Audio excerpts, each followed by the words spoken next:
नमस्कार दोस्तों, मैं हूं अमित और मैं आप सभी का स्वागत करता हूं मेरे यूट्यूब चैनल जीएस सिंप्लीफाइड में। आज हम जीडीपी के ऊपर प्रीवियस ईयर के क्वेश्चंस जितने भी यूपीएससी में पिछले 10 साल से पूछे गए वो सब डिस्कस करने वाले हैं। मैं उम्मीद करता हूं कि आपने मेरा पुराना वीडियो ज़रूर देखा होगा। 2 वीडियो में मैंने जीएसटी और नेशनल इनकम के टॉपिक को डिस्कस किया है। अगर आपने वो वीडियोज़ नहीं देखे तो मेरी आप विनंती है कि वो दोनों वीडियो ज़रूर देखें, जिससे कि आपके लिए काम आसान हो जाए। साथ ही पिछले वर्षों के प्रश्न पत्रों का एनालिसिस बहुत इम्पोर्टेंट होता है, क्योंकि उससे हमको ट्रेंड और सिलेबस का थोड़ा सा अंदाज़ा हो जाता है। तो बिना कोई समय गवाए हम शुरू करते हैं आज का कार्यक्रम। पहला क्वेश्चन परचेसिंग पावर पैरिटी के बारे में है, ठीक है।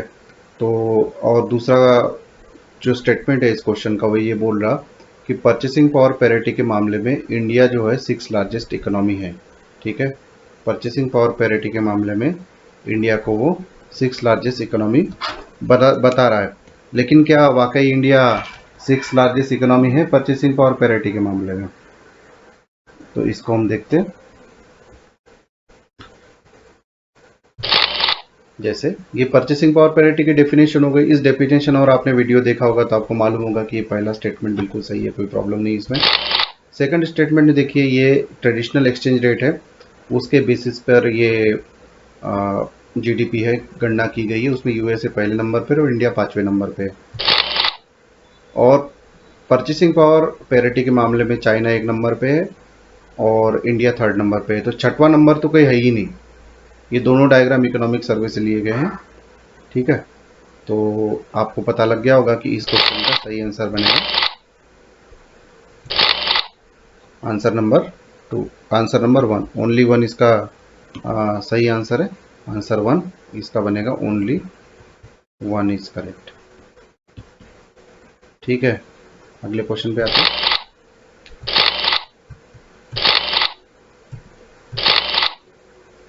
अगला क्वेश्चन जीएनपी के बारे में, जिसमें ये पूछा गया है कि जीएनपी ये हमेशा नहीं बताती है कि इकोनॉमिक डेवलपमेंट हुआ है। तो ये जो क्वेश्चन है ये है ग्रोथ और GROWTH, ग्रोथ और ये डेवलपमेंट। ये ग्रोथ और डेवलपमेंट के कंसेप्ट के बारे में है। तो इन दोनों में क्या अंतर होता है? ग्रोथ जो होती है हमेशा क्वांटिटेटिव होती है, मतलब नंबर्स में आएगी। 5% जीडीपी बढ़ी। परचेसिंग पावर पैरिटी के हिसाब से भारत की रैंकिंग जो है आज इंडिया में 3री है, ठीक है। लेकिन क्या इसे ये मालूम चल रहा है कि भारत का जो गरीब है उसकी कितनी आय है? एग्जैक्ट आय कितनी है? आप ऐसे तो PPP sorry per capita income निकाल सकते हैं, लेकिन गरीब की आय उससे एग्जैक्टली नहीं पता सकती। वो तो स्यूडो टाइप से आप निकाल रहे हो कि एक इनकम 100 लोग है और उस इनकम को 10-10 रुपए की इनकम को 1000 रुपये सॉरी इनकम है तो 100 लोगों में बांटनी है तो प्रत्येक को 10 रुपये मिलेगा। लेकिन एक्चुअल में ऐसा नहीं होता है और ये खाली थ्योरेटिकल कॉन्सेप्ट है, ठीक है। इसमें से हो सकता है किसी को 900 रुपये मिले और बाकी जो 99 लोग हैं उनको 100 ही रुपये मिले। वास्तव में इंडिया में यही इशू है। तो जो क्वांटिटेटिव टर्म्स है उसमें जीडीपी बताता है या जीएनपी बताता है, लेकिन डेवलपमेंट क्या है? डेवलपमेंट मतलब उनका एजुकेशन कैसा है, उनका हेल्थ का स्टेटस कैसा है, एम्प्लॉयमेंट की क्या पोजीशन है देश में, ये सब चीज़ें जीडीपी में डिस्कस नहीं की गई। स्टैंडर्ड ऑफ लिविंग, भाई टीवी है कि नहीं, फ्रिज है कि नहीं, घर है कि नहीं उसके पास पक्का, ये सब चीज़ें जो है डेवलपमेंट में आती है। वो खुश कितना है, हैप्पीनेस, पीस कितनी उतनी उसकी लाइफ में, ये भी डेवलपमेंट के परिचायक है। खाली पैसा नहीं, पैसा है ये डेवलपमेंट का एक हिस्सा नहीं है, ठीक है। ये सारी चीज़ें भी उसमें आती है। इसलिए भूटान के जो राजा थे उन्होंने हैप्पीनेस इंडेक्स भी सजेस्ट किया था, आपने पढ़ा भी होगा जीएस में। तो इस हिसाब से अगर हम ये कॉन्सेप्ट को अप्लाई करें तो इसमें पूछा गया है कि जीएनपी जो है वो हायर इकोनॉमिक डेवलपमेंट सजेस्ट नहीं करती है यदि पॉवर्टी और एम्प्लॉयमेंट अगर बढ़ रहे हैं तो वो डेवलपमेंट सजेस्ट नहीं करेगा, ठीक है। मतलब यही हमने सोचा कि 1000 लोगों में, अभी हमने एग्जांपल लिया था कि 1000 लोगों में 1000 रुपये की इनकम 100 लोगों में बांटनी है। अब उसमें से अगर एक आदमी को 900 रुपये मिले और बाकी 99 लोगों को 100 रुपये मिले, तो ये डेवलपमेंट नहीं बोल सकते ना, ये तो पॉवर्टी है। 99 लोगों में फिर वो 1-1 रुपया ले रहे, तो इसका मतलब वो तो गरीब के करीब ही रहे ना। मतलब अगर आप जो है एक सीडी बनाए, ऐसी सीडी बनाए, तो इस सीडी के सॉरी एक लाइन बनाए या सीडी बनाए, जो भी ऐसी सीडी बना दे ये, तो ये सीडी के ऊपर की तरफ आप सभी सभी समाज के सभी तबकों का चलना ज़रूरी है, ठीक है, तभी आप इसको डेवलपमेंट बोल सकते हैं। लेकिन एक तबका नीचे की ओर जा रहा, मतलब पॉवर्टी बढ़ रही है, ठीक है, एक तबका जा रहा है नीचे की तरफ और एक तबका ऊपर की जा रहा है, तो मतलब ये असमान विकास हुआ, असमान डेवलपमेंट हुआ। साथ ही अनएम्प्लॉयमेंट, ठीक है, मतलब एक तबके को अच्छा रोजगार मिल रहा है, ठीक है, तो उसका स्टैंडर्ड ऑफ लिविंग अच्छा होगा, दूसरा को नहीं है रोजगार, तो उसका खराब हो जाएगा। तो ये इसका ये ऑप्शन करेक्ट है। बहुत ही सिंपल क्वेश्चन था। अब हम बढ़ते हैं अगले क्वेश्चन की ओर। अगला क्वेश्चन 2015 से आया है और ये कुछ जीडीपी के संबंध में है, जीडीपी के बारे में बात ही कर रहे हैं। तो ये पहला स्टेटमेंट है कि the rate of growth of GDP, real domestic product, मतलब रियल डोमेस्टिक प्रोडक्ट मतलब कांस्टेंट प्राइस पे, has steadily increased in the last decade, ठीक है। और दूसरा gross domestic product at market price, मतलब nominal GDP has steadily increase. तो दो, ये जो क्वेश्चन दोनों अलग अलग है। पहले क्वेश्चन में बोला है कि जीडीपी का परसेंटेज का ग्रोथ स्टेडीली इंक्रीज हुआ है बोलते, और दूसरा जो है बोल रहा है कि मार्केट प्राइस पे जीडीपी स्टेडीली बढ़ा है। तो पहले ये जो शब्द है स्टेडीली, ये बहुत इंपॉर्टेंट है। पहली बात तो ये स्टेडीली शब्द जो है, ये आप देख कर आ रहा है, रेड से मैंने इसको मार्क किया। ऐसे क्वेश्चन को पेपर में बहुत ध्यान से करना है। ऐसे स्टेटमेंट जनरली गलत होते हैं, लेकिन क्या हर स्टेटमेंट गलत होता है? चलिए इसकी पड़ताल करते हैं। स्टेडीली शब्द को सबसे पहले हम लोग डिकोड करते हैं। देखिए स्टेडीली शब्द क्या होता है, ये देखिए,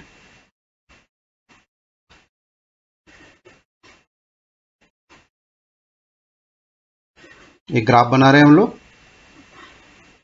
ये 2000, 2001, 2002 और बोल लीजिए 2003, ठीक है। अब इसमें मान के चलिए पहली बार जीडीपी 10 थी, दूसरी बार 20 हुई, तीसरी बार 30 हुई, चौथी बार 40 हुई। तो अगर अब हम इसको ग्राफ पे लेते हैं, मान के चलिए जीडीपी का वैल्यू है, कौन सी रेट है? ये नॉमिनल रेट है, ये नॉमिनल जीडीपी की बात कर रहा हूँ, नॉमिनल जीडीपी की मैं बात कर रहा हूँ। मान के चलिए 10, 20, 30, 40 रुपए, और ये 2001, 2002, सॉरी ये 2000 लिया था हमने, ये 2001 मान के चलिए, ये 2000, 2001, 2002, 2003 और ये 2004। अगर अपन इनको मिला देते, 2000 में 10 थी, फिर 20 हुई 2001 में, फिर 30 हुई 2002 में, और 2003 में हुई 40, तो आप पाएंगे कि ग्राफ से ऐसे इसको जोड़ेंगे तो एक सीधी लाइन बनेगी। तो जब ये सीधी लाइन बनती है तो उसको बोला जाता है कॉन्स्टेंटली राइजिंग, कांस्टेंट ग्रोथ बोलेंगे इसको, या कांस्टेंट नहीं, स्टेडी ग्रोथ, स्टेडी ग्रोथ। मतलब इसमें कोई भी ऐसा वी वाला शेप नहीं होना चाहिए या ऊपर से नीचे ऐसा कुछ भी नहीं होना चाहिए, तभी इसको बोला जाएगा कि कॉन्स्टेंटली ग्रोथ हुआ है। ग्राफ में इस टाइप की पिक्चर कभी नहीं आनी चाहिए, तो इसका मतलब होता है स्टेडीली। अब ये ग्राफ के हिसाब से हमारा जीडीपी तो स्टेडीली बढ़ा है, लेकिन क्या परसेंटेज बढ़ा है? परसेंटेज भी तो देखना पड़ेगा भाई। पहली बार जो है 10 रुपए से 20 रुपए जीडीपी हुई, तो मतलब 100% का ग्रोथ हुआ, ठीक। दूसरी बार में 20 रुपए से 30 रुपए हुई, मतलब 10 रुपए की ग्रोथ हुई, कितने रुपए के ऊपर? 20 रुपए के ऊपर। इसका मतलब ये हो गया 50%, ठीक है। और फिर 20 से 30 हुआ और 30 से 40 हुआ, मतलब 10 रुपए का ग्रोथ हुआ 30 रुपए के ऊपर, तो कितना ग्रोथ हुआ? इतना ग्रोथ हुआ। तो अगर हम इसको अभी ग्राफ में लेते हैं तो ये देखिए कुछ ऐसा बनेगा। ये 2000, 2001, 2002, ठीक है। ये परसेंटेज है। अब ये परसेंटेज है, अब ये नॉमिनल जीडीपी नहीं है, अब इसको परसेंटेज में लेंगे। तो पहली बार कितना परसेंटेज बढ़ा था? 100% बढ़ा था। ये 25, 50, 75 और ये 100, ये परसेंटेज है। तो 2000 में बढ़ा था 100%, तो ये ऐसा कुछ ग्राफ बनेगा। और फिर 2002 में बढ़ा था 50, तो ऐसा कुछ ग्राफ बनेगा। ठीक है, और फिर 33 पॉइंट समथिंग समथिंग आया, ये मान के चलिए कि यहाँ पे आएगा 2002 में। अब आप ये देख पा रहे होंगे, इन सबको मिला दिया, ये पॉइंट्स को मिला दिया हमने, तो ये हो जाएगा कि ये जीडीपी, भले ये जीडीपी की कॉन्स्टेंटली ग्रोथ हो रही थी, लेकिन परसेंटेज के फॉर्म में क्या हुई, वो कॉन्स्टेंटली फॉल हुई है। ठीक है, तो जीडीपी मार्केट प्राइस पे हिसाब से, अगर ये वाले ग्राफ के हिसाब से चले तो कॉन्स्टेंटली ग्रो हुई, इस तरीके का ग्राफ बना। और लेकिन यद्यपि जीडीपी ग्रो कर रही थी, लेकिन परसेंटेज के हिसाब से उनके परसेंटेज क्या हो रहे थे, कॉन्स्टेंटली फॉल हो जाए। तो जरूरी नहीं है कि मार्केट प्राइस बढ़ रहा हो, हर साल जीडीपी बढ़ रही हो तो परसेंटेज भी हमारा ग्रो करे। दूसरी चीज, अगर वो परसेंटेज की बात करता है स्टेडीली इंक्रीज, तो ये रेयरेस्ट ऑफ रेयर ग्राफ होगा कोई जिसमें परसेंटेज वाइज स्टेडी इंक्रीज होगा। परसेंटेज वाइज कभी भी स्टेडी इंक्रीज नहीं हो सकता। अगर आप लॉन्ग टर्म एवरेज देखें, ये कैसे पॉसिबल है कि हर साल 8% से 9% हो, 9% से 10 हो, 10% से 11% हो? It is not possible. तो अगर ये परसेंटेज वाला स्टेटमेंट आए तो जनरली आप इसको, अगर आपको कुछ ट्रिक नहीं मालूम, आपको कंफर्म नहीं पता, तो आप इसको रॉन्ग कर सकते हैं, इसमें कोई बुराई नहीं है। ठीक है, तो हम आते हैं अब इसका एक्चुअल में ग्राफ देखते, एक्सप्लेनेशन देखते हैं। ये देखिए, अब उसने, आपने क्वेश्चन में पढ़ा होगा, उसने रुपए में बोला था, रुपए में जो दूसरा स्टेटमेंट था उसने बोला था कि मार्केट प्राइस पे नॉमिनल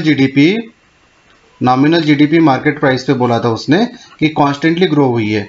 अब पिछले डिकेड में, अब ये 2005 से उठा लो आप, 5 में देखो, 6 में देखो, लेकिन यहाँ देखो, यहाँ 7 में एक झोल है, ये 1.24 ट्रिलियन है और 1.37 ट्रिलियन है।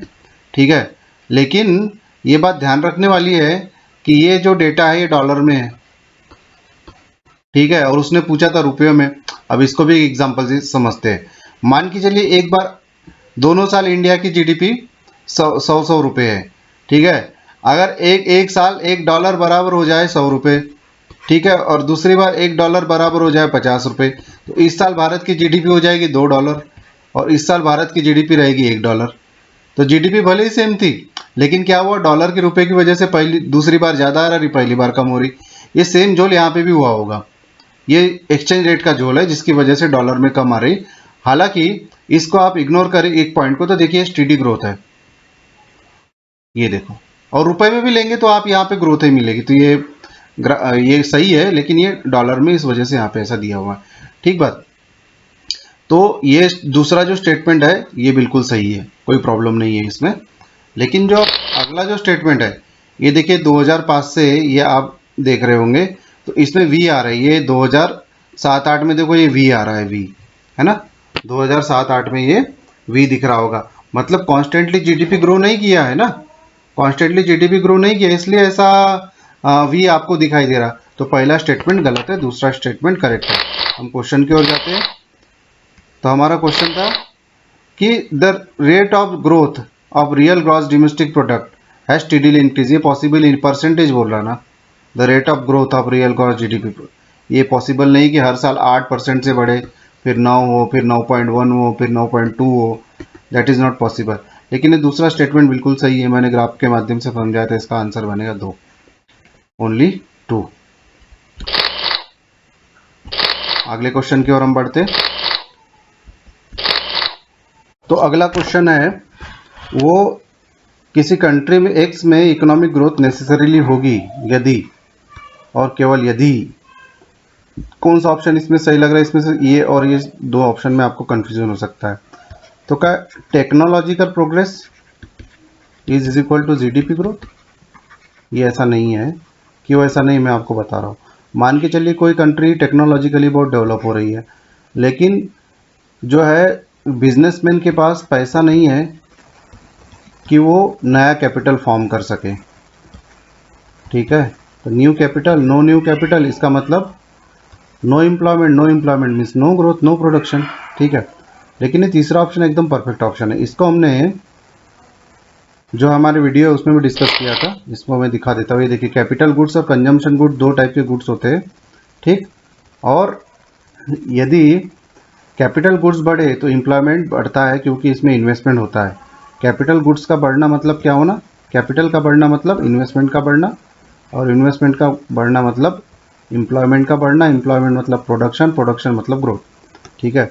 ये पिछले वीडियो का स्क्रीनशॉट है जो मैंने डाला है, इसलिए उस वीडियो को जरूर देखें। अगला क्वेश्चन, इसका आंसर बनेगा आंसर सी।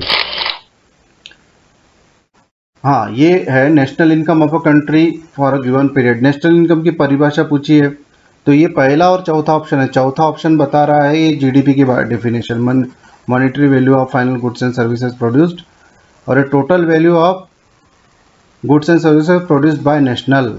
इसमें क्या होता है, फॉरेनर भी इंक्लूड होते हैं इसमें। नेशनल मतलब सिटी, सॉरी रेसिडेंट और नॉन रेसिडेंट दोनों होते हैं, लेकिन जो इसमें जो होता है जीएनपी में, वो खाली नेशनल मतलब रेसिडेंट होते हैं, ठीक है। नेशनल मतलब सिटीजन्स नहीं, रेसिडेंट, ठीक है। इस बात को ध्यान रखना है। तो इसका आंसर बनेगा आंसर नंबर ए। अगला, ये देखिए, ये डेफिनेशन भी दी थी फैक्टर इनकम, तो आप इसको पढ़ सकते हैं और वीडियो को जरूर देखें। अगला, ये फिर उसी टाइप का क्वेश्चन है। Growth rate of GDP has steadily increase in the last 5 years. The growth rate of per capita income has steadily increased. ये देखिए, ग्रोथ रेट दोनों की पूछ रहा, तो मैं इसको, अगर मेरे को कुछ नहीं मालूम होता तो मैं इस स्टेटमेंट को सीधा रॉन्ग करता, ठीक है। तो ये स्टेडीली इंक्रीज वाले दो क्वेश्चन हमने देखे। अब देखिए, इसको ग्राफ से भी हम लोग समझ सकते हैं। The growth rate in per capita, दोनों की ग्रोथ रेट पूछ रहा, वैल्यू नहीं पूछ रहा, ग्रोथ रेट। अब इसको देखिए, ये देखिए फिर से वी शेप आ रहा है, बहुत जगह वी शेप है, ठीक है। तो आप ये ग्राफ देख सकते हैं। तो ये वी शेप होने की वजह से, मतलब ये क्वेश्चन कहाँ से, 5 साल का पूछा, 2011 का है। तो 2007 से ले लीजिए आप, 7, 6, 8, और ये देखिए यहाँ पे एक वी बना है, तो मतलब स्टेडीली ग्रोथ नहीं हुआ, ये ग्रोथ रेट का चार्ट है, ठीक है। और growth rate in per capita income, ये भी पर कैपिटा इनकम की ग्रोथ रेट पूछा है। तो ये पर कैपिटा इनकम आपकी कंसिस्टेंटली बढ़ी है, लेकिन क्या परसेंटेज बढ़ा है, तो परसेंटेज इसमें आपका नहीं बढ़ा है, ठीक है। तो आप ये मान के चलिए कि दोनों के दोनों स्टेटमेंट ये गलत है। तो इसका आंसर क्या बनेगा, इसका आंसर बनेगा answer number D, neither one nor two, ठीक। तो ये क्वेश्चन जीडीपी में पूछे गए क्वेश्चन थे पिछले 10 साल में। तो आपने देखा कि बहुत ही सिंपल और कंसेप्चुअल क्वेश्चन आते, ज़्यादा डेप्थ में इस टॉपिक से नहीं पूछा गया है। 2 ग्राफ पूछे हैं, और ये जो टेक्निकल चीज़ें, कैलकुलेशन की मेथड, ये सब चीज़ें नहीं पूछी गई है। मेरे ख्याल से ये चैप्टर आप एनसीईआरटी से भी करें तो बहुत काफ़ी है, और उसके साथ को करंट आपको ये ऐड करना है, उससे ज़्यादा करने की ज़रूरत नहीं है। और अगर आप वो भी नहीं करते तो वीडियो को ज़रूर देखें, और आपको पसंद आता है लाइक और शेयर करें, सब्सक्राइब करें चैनल को। धन्यवाद। अगले बार हम जब मिलेंगे तो हम इन्फ्लेशन को डीप में डिस्कस करेंगे। Thank you so much.